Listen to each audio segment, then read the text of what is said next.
I'm going on an epic 800-mile journey. Here we go. Round the length and breadth of Britain. So I'm in charge of the ship. To find beautiful places. It's so nice. And hidden corners. There's a ship in my hood. It's a celebration of amazing locations. Hello! Yes! He waved at me! Both big and small. I had a dream like this once, I think, after eating a lot of cheese. So saddle up and join me. I'm Godzilla. It feels so wrong to be in first gear the entire time. On a magnificent adventure. On my grand day out.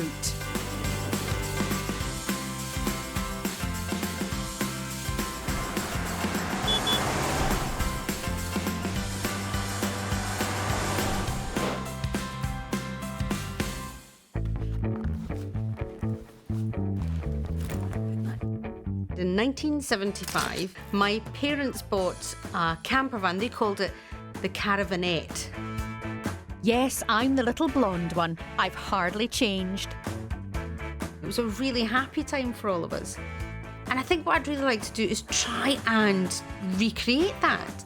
So it's time to splash the cash and get my own version of the family's old Caravanette. I've named her after one of my favourite people in the world. I'd like you to say hello to my wonderful campervan, Helen Mirren.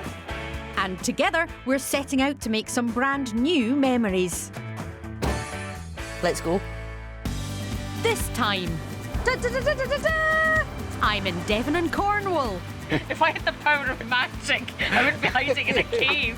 Meeting the people It's like we've fallen in love over a pasty. and seeing the sights. I would recommend the one behind you.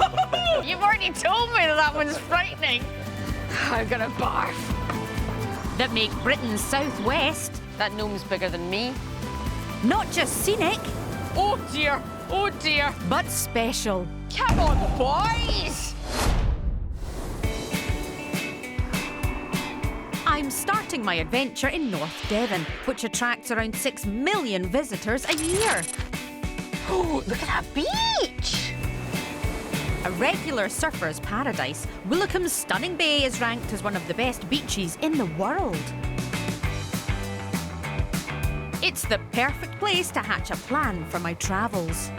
I'm so excited. We're obviously near the coast. Oh, I'm like Hercule Poirot.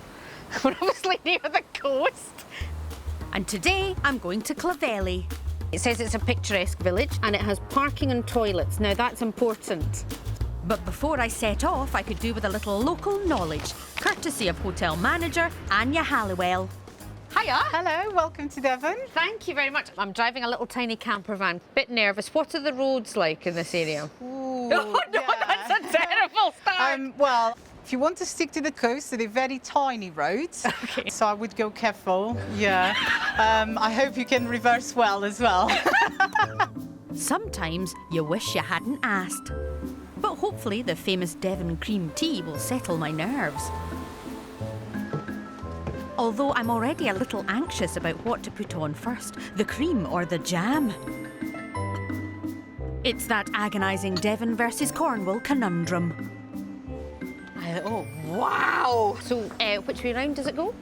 It's got to be cream first and jam on top. Cream first, jam on Yeah. top. Apparently in Cornwall they go for the jam first.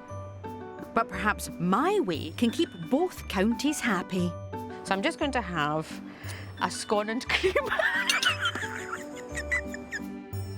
And this scrumptious treat will set me up for those roads.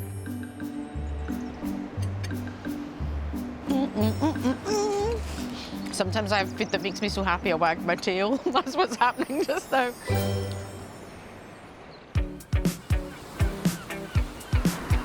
Fully charged, I'm raring to go. There's just camper vans absolutely everywhere. None as attractive as Helen, I have to say. I'm very curious about Clovelly. It's around 1,000 years old on a privately owned estate. There are no holiday homes, and if you want to live there, you have to apply. I hear it's beautiful too, and Helen can't wait to get there either.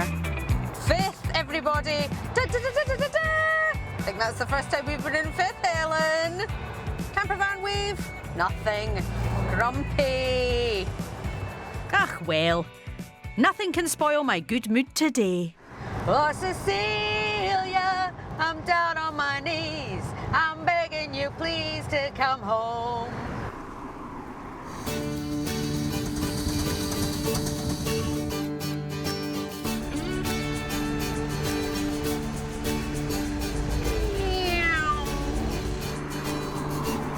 Clovelly ahoy! But I'm stumped as to how to get in.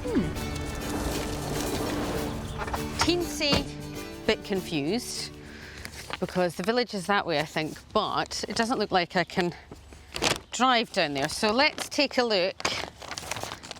See, this is where Helen comes in very handy. She's got her own map holder, which is quite good.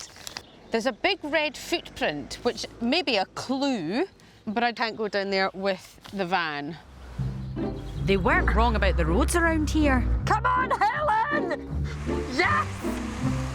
If I can't get down into Clovelly just yet, at least I can get to the Clovelly estate office and gardens nearby. Hi there. Hello, I'm sorry to bother you. I'm Susan. I'm Neil, no trouble. Nice to meet you. And yourself? This isn't Clovelly, is it? No, this is Clovelly Court Gardens. You're close. We're close. How'd you get there? Do you have no cars in Clovelly? Not in Clovelly itself, no. I see, so you can only go so far in your car. Yes. You can hitch a ride with somebody who knows how you can get fairly close. I think Neil might be the man.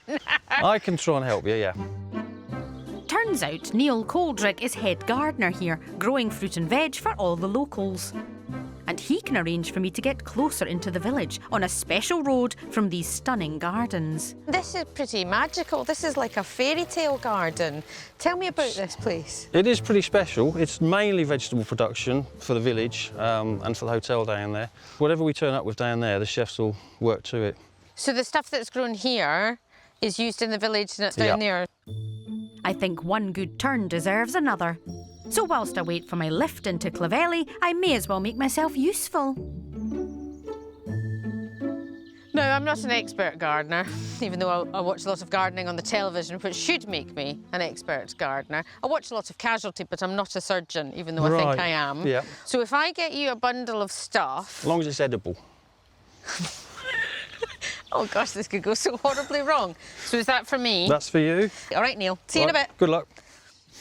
Well, what I lack in expertise, I make up for in enthusiasm. This is hugely exciting, really. It's thrilling, in fact. A vegetable scavenger hunt. This is outdoor fun, Calman style. OK. Oh, that's a good one. A good one of what? I'm not so sure. Look at that. I don't know, I'm saying it triumphantly as if I grew it. But I'm getting the hang of it. Beetroot, first vegetable collected. Do you know how I know that's beetroot? Because there's a sign that says it. And with a little chard too. Look at the colours. Stunning. My box is filling up. Now that, automatically, is looking a bit better, isn't it? And I have a little room left for a visit to the orchard. This is just the most beautiful, tranquil little garden I've ever been in. I get some apples. I've never picked apples directly from a tree before. But how amazing is this?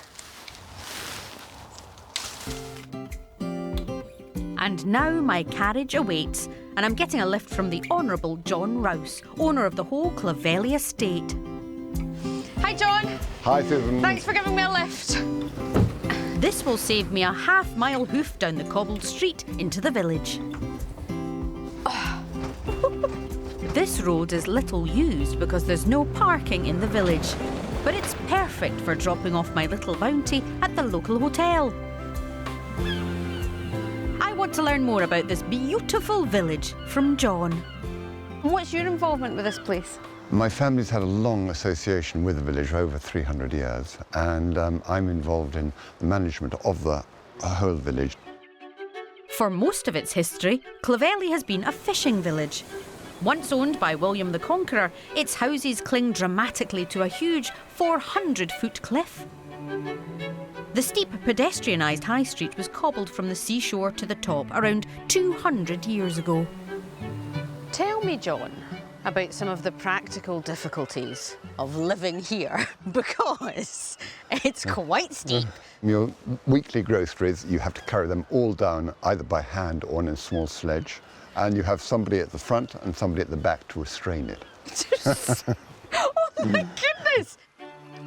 I love the Clovelly quirks, but to be a tenant here, you have to be interviewed by John first. If I sold up my house in Glasgow, John, can I come and live here? I'd love to talk to you further about it. We do warn people about the disadvantage of living here. I mean, it's the best way of saying no I've ever heard in my entire life. Well, what we'll do is we'll talk about that a little bit further, Susan. I mean, it's a no by any other name, but I appreciate it. I appreciate it. I would just bring the tone of the village down, John, I can tell. Clovelly's timeless beauty is a magnet for day trippers who pay an entrance fee to protect against wear and tear. But before I tackle that hill and its 20% gradient, I may take a little more advice.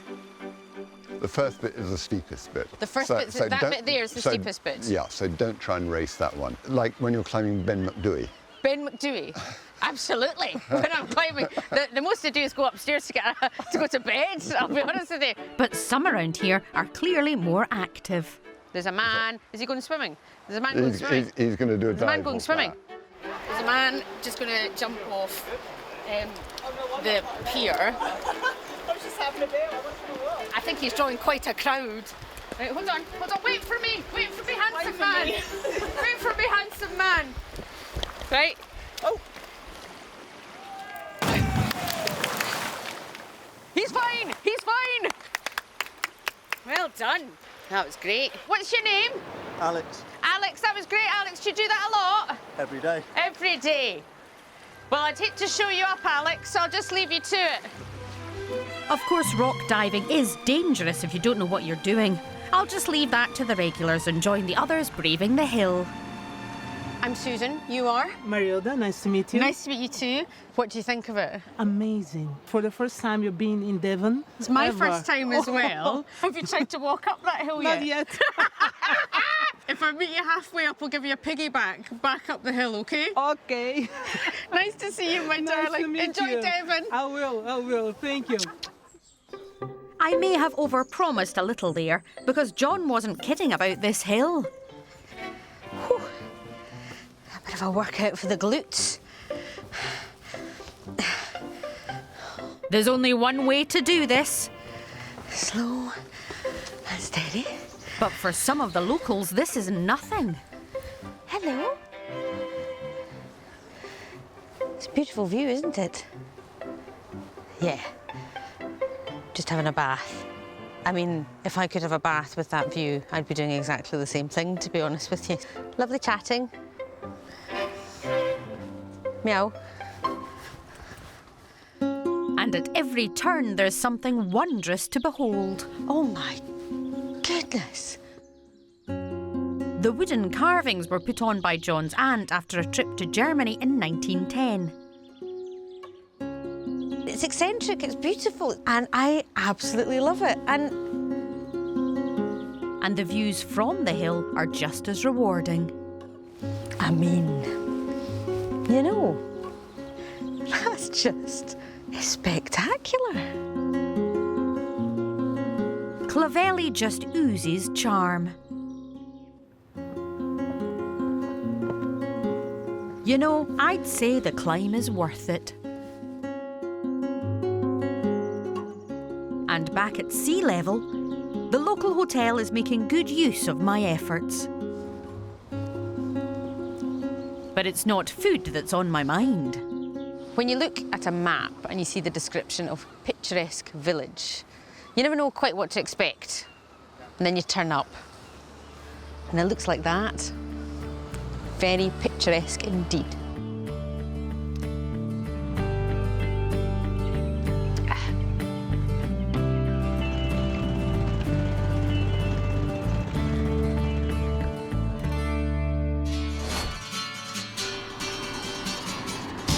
I'm exploring gorgeous Devon and Cornwall.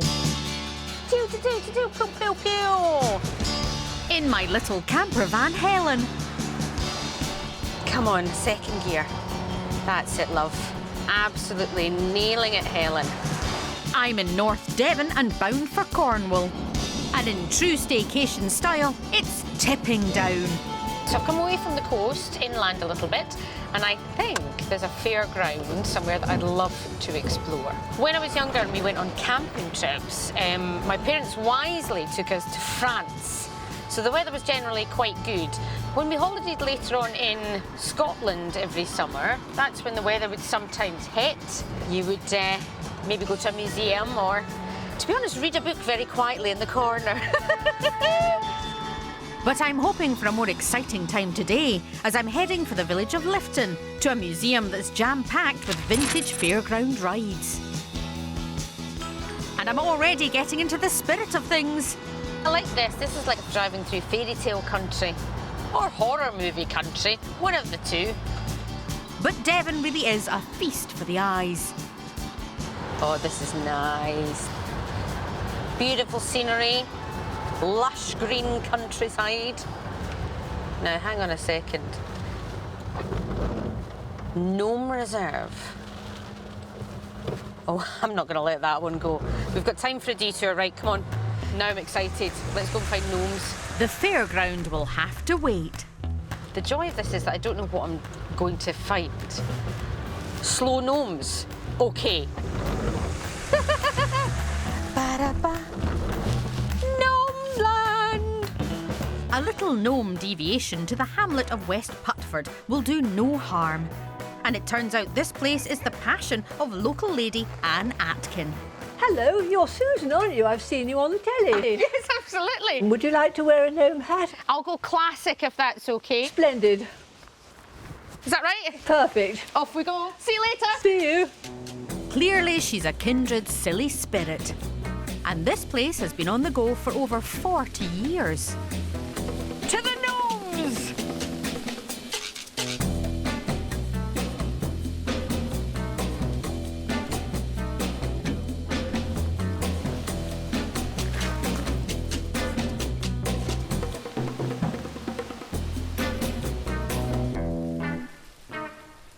They're everywhere. They're everywhere you look. That's because there are around 1,000 of the little fellas here. That gnome's bigger than me. I had a dream like this once, I think, after eating a lot of cheese. But it's wonderful. And I love gnomes anyway. I've got gnomes in my garden. But look at them. Of all the signs I've ever followed in my life, this is the best one. It's like a moment in time captured, and you think, what were all the gnomes doing before? Like that one here. What was that one doing before he stopped? What's his name? Where does he come from? Where are his friends? I'm getting too involved. I reckon Anne is a visionary. Anne, can I just tell you how much I absolutely loved? Oh, good. Did you? How did this all start, Anne? Well, basically, I'm a painter. And I was painting one day. And I know it sounds daft, but it appeared that this gnome came and told me what to do in the painting. And I always say they're 100% serious and 100% humour. Absolutely. And people see them however they want to. So Anne really is a visionary. And all her gnomes get VIP treatment, or should that be VIG? In the winter, when we close, a lot of them come in, have their yearly bath, and if they need any new clothes, they get new clothes ready for the next year. In a world that sometimes feels slightly out of control, that is just a gorgeous oasis of gnome fun. Good. You're wonderful, Anne. Thank you. You really are. And thank you for letting me come.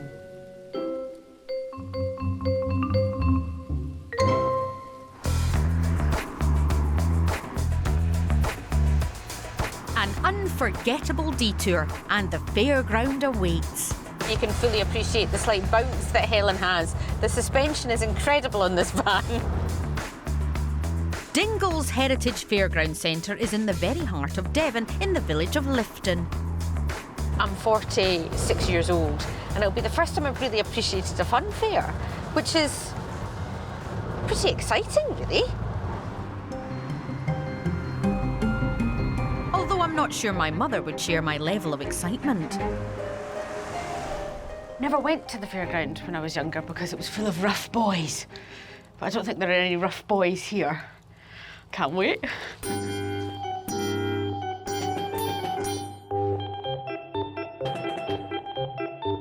Oh, no way! Oh, it's like someone's gone inside my head.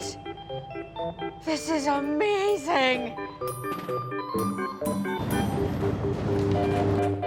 The museum's beautifully restored vintage rides showcase the innovation and artistry of Britain's travelling fairgrounds.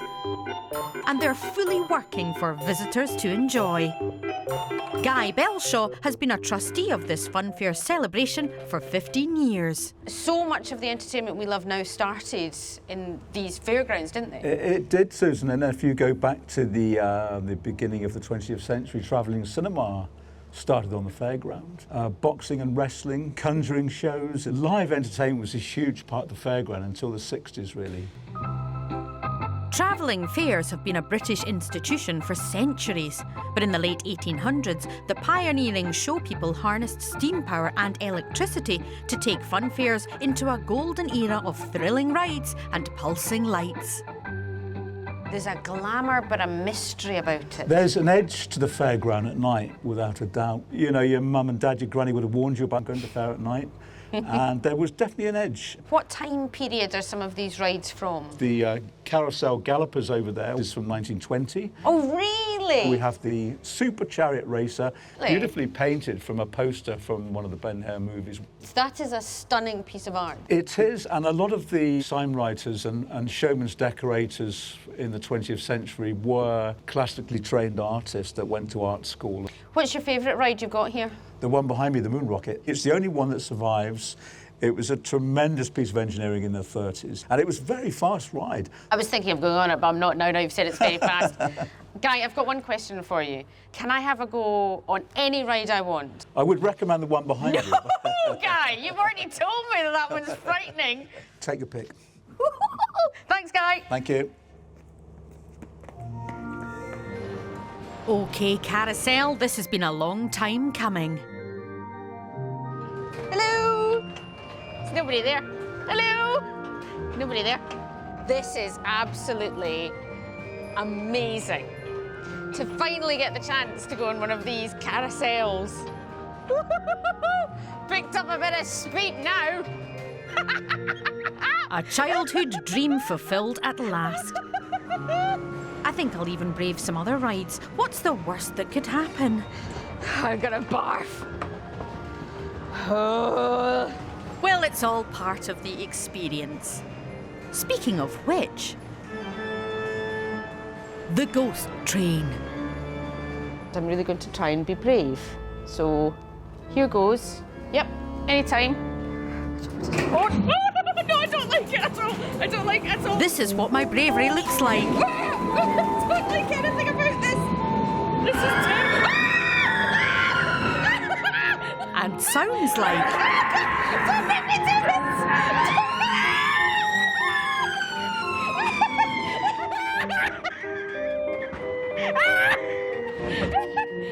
I've had all the fun of the fair. That was great fun. And it's everything I hoped for. That was absolutely amazing. It's like every childhood dream I've ever had come true. I did scream because I wanted to go faster. Well, not too fast, actually. Just, I mean, a gentle pace is more my thing. It was amazing.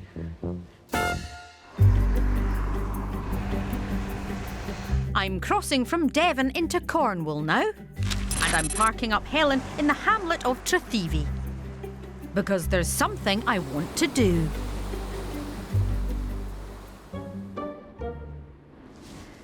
Just gonna write a postcard to my mum. Dear Mum, went to the fairground. You would have hated it. There were no rough boys. I wouldn't want her to worry. Susan. Time to get snug. Who lives in a van like this? So what we've got,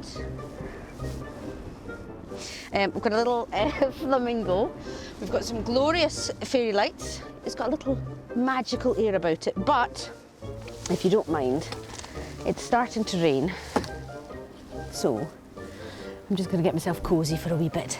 Warm up. A wee bit of a chilly wind. Catch you later. Helen's like a home from home, except the views are always different, and they tend to be wonderful. It's a new dawn on the North Cornish coast, and I'm going old school again to plan the next leg of my road trip. I want to finish up somewhere really beautiful. So I've heard that the Bedruthan Steps is particularly beautiful, so I'm going to head there, here, back down to there. That'll do nicely. It's always good when the map's bigger than you, isn't it? I love a plan. And along the way, I'll stop by one of Cornwall's most historic sites, Tintagel Castle.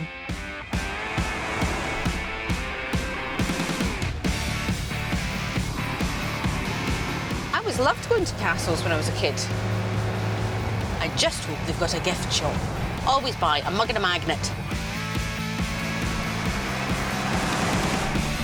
Wow, this is lovely. Here we are. The views from the clifftop path to the castle are breathtaking. And the ancient castle ruins, which date back 800 years, are full of mystery, intrigue and legends of King Arthur. And clearly it has a more modern but no less jaw-dropping way in. Hello. Hi there. Do you want to make your way across the bridge and mind the gap? Mind the gap. Yep. The gap. Okay. At 57 metres high, Tintagel Castle Bridge recreates a natural land bridge that was eroded by the sea sometime in the Middle Ages.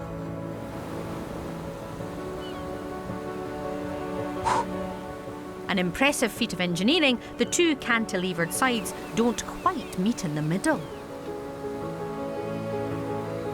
Oh, I think that's the gap. Oh dear. Oh dear. Opened in August 2019, the construction relied on helicopters and cranes on cables to pull this amazing structure together. Well, almost together. Well, that was quite an experience. Very safe, of course, but a little bit bumpy in the middle. But completely worth it, because the ruins of the castle are spectacular. It's a dream to explore. So this is apparently one of the most photographed places in the castle, and you can see why. I mean, it's absolutely gorgeous.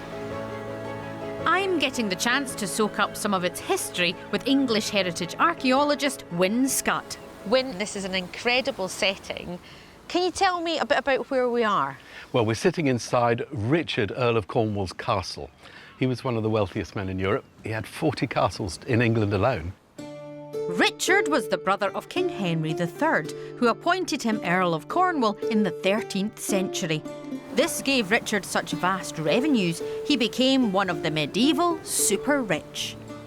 I've seen a lot of fortified castles and all that. Is this one for defence? It's not. It is a romantic castle, probably for Richard to try and emphasise his links with the great King Arthur. In the 1200s, people were fascinated by legends of King Arthur, who was said to have lived in the Dark Ages. This area of Cornwall has long sought to cement a link to Arthur's supposed reign. And it's thought Earl Richard created the castle to attach himself to his hero. It's like me wanting to be Batman. It's that kind of thing, Yeah, really, exactly. isn't it? It's Yeah, the yeah. great legend. Yeah. Do you think King Arthur was real? I have my suspicions. We've only got those medieval stories to base it on. We've got very little else. But we mustn't forget all those lovely romantic stories. And Arthur is such an important part of our nation's history.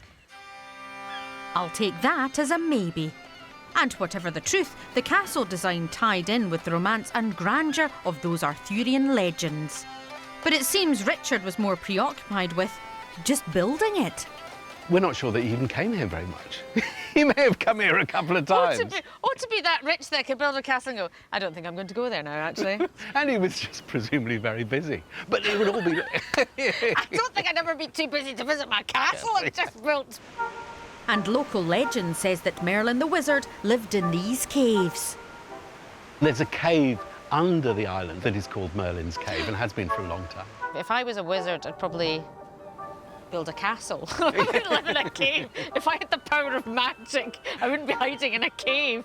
I'd do that thing where I kind of apparate away. But as a mere mortal, I'll have to make do with walking. I think if I'd been the Earl of Cornwall, I'd have spent a bit more time here.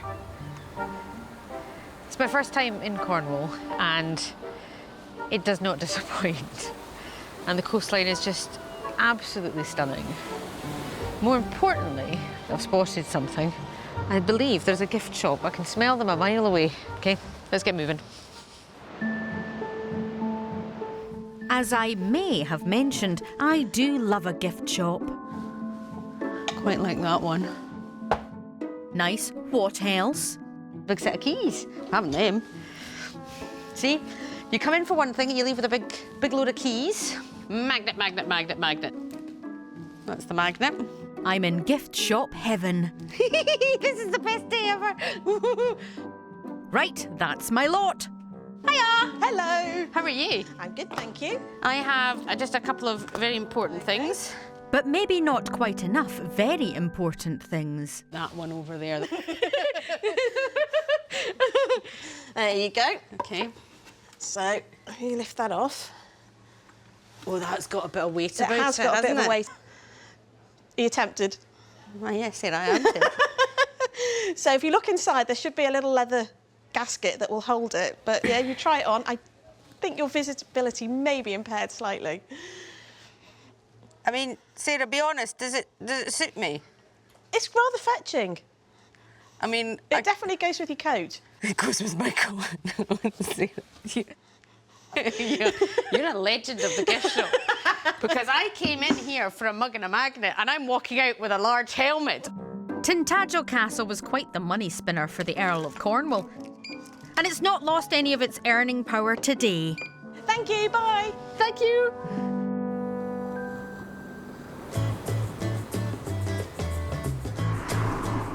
And so I'm back in lovely Helen. She's taking me southwards along the coast. I've been driving for a while now, feeling a bit peckish, so I'm going to try and find somewhere for a wee snack.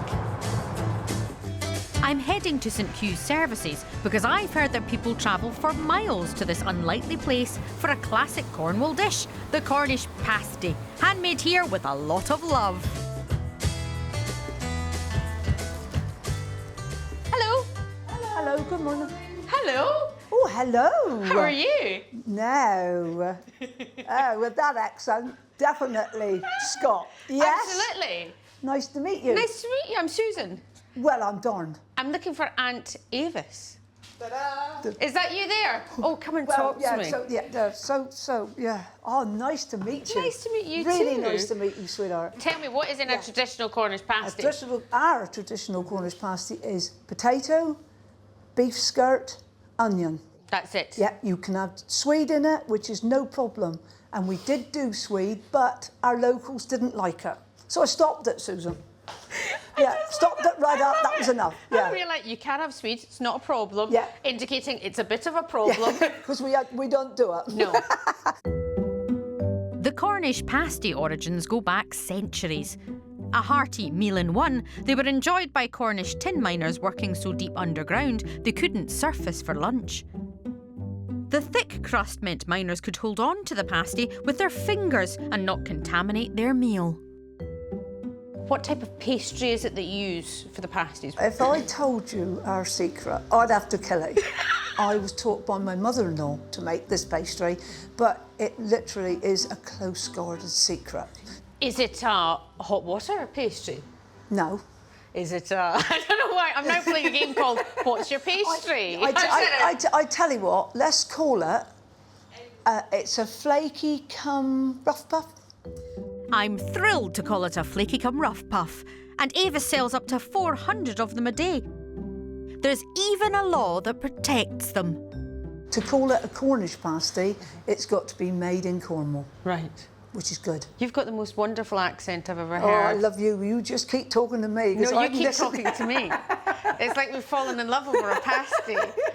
I also love pasties, but I've got a problem. I slither down myself, as we call it in Scotland. I don't wish to embarrass myself in front of you by eating a pasty in your shop like this. A sharp exit should avoid embarrassment. I'll see you again soon. See you again. See you later, darling. Enjoy Cornwall. I will do, sweetie. It's the best. Bye. But not too sharp. Don't worry, I did pay her. I'm exploring the beauty of Devon and Cornwall in my trusty camper van. And my eyes have been well and truly opened to the gorgeousness of this part of Britain. So I'm almost at the end of my trip, but I'm going to take a wee detour to see something that's even more Cornish than the pasty I just had. I'm stopping off in the historic town of St Column Major, the capital of an ancient Cornish sport.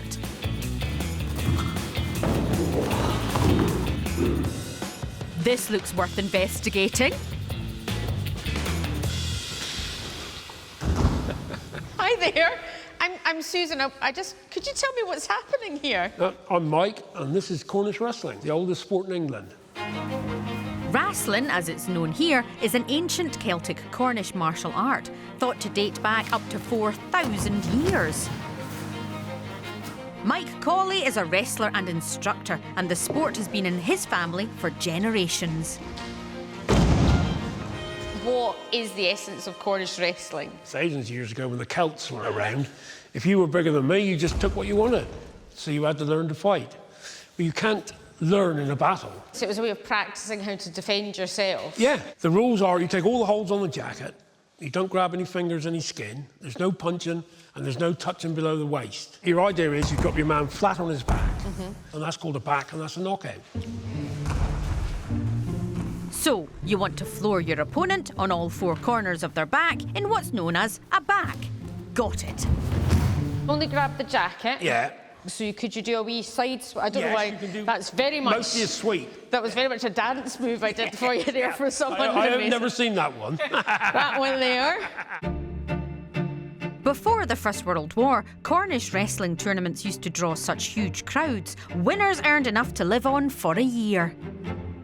Although its popularity has declined, it still survives around the world thanks to emigration and people like Mike, preserving this ancient art.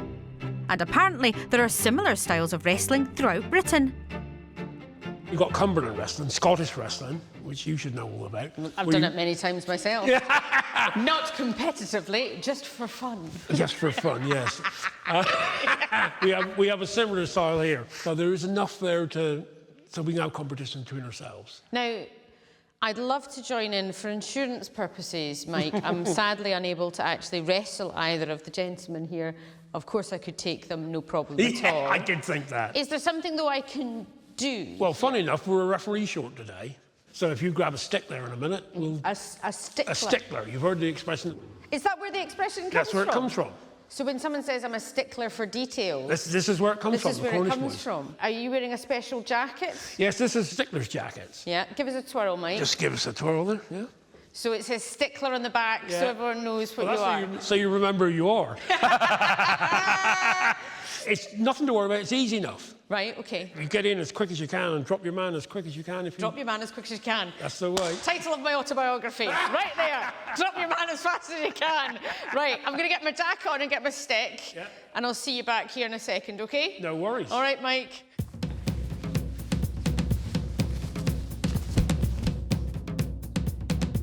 I I've never felt more powerful. Wrestlers shake hands and wrestle. But I'm taking my steers from Mike.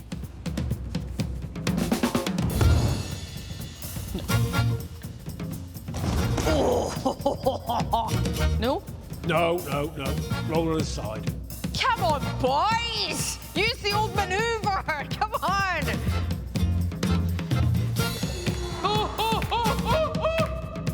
That's a back if ever I saw one.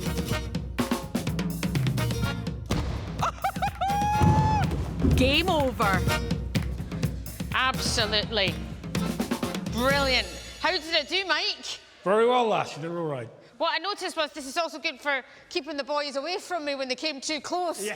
It's also a poking stick. Yeah. I quite enjoyed that. As new experiences go, that was fan-stickler-tastic. And I can add wrestling referee to my CV. And so my first ever road trip through the southwest of Britain is drawing to a close. Come on, Helen. Come on, my wee darling. In my faithful friend Helen, I've motored over 120 miles through Devon and into Cornwall. And what a place to end up. The majestic views from the Bedruthen Steps are truly breathtaking. I was so excited to explore Devon and Cornwall for the first time, and it did not disappoint. What I've loved most of all are the people that I've met. They've been so warm and welcoming, and it's just been an utter joy. And oh, the things I've seen. The things I've seen.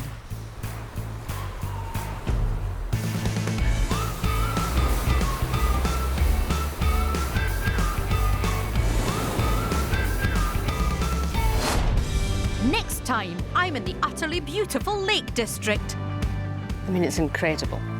I'm going all out. Oh, I don't know if Helen's going to get up there. Now I can see. To discover amazing places. It's beautiful. And incredible stories. After dark, it does get a little bit creepy. On the jolliest... Could you call this one Susan? ...road trip ever.